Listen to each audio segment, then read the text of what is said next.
তো তোমাদের একটা জিনিস দেখাই ভোল্টেজের অবস্থা। তো এখন দেখো ভোল্টেজ আছে 233, আর এটা হচ্ছে এক ঘাট বাড়িয়ে, আর এটা হচ্ছে ইনপুট দেখাচ্ছি ভোল্টেজটা। ইনপুট হচ্ছে 119।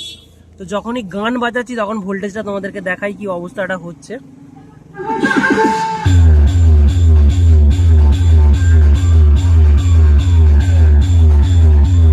তো এখন ভোল্টেজ হয়ে গেছে 192।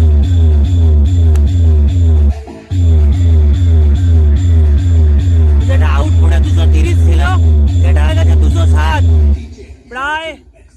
দেখো এখন হয়ে গেছে 228।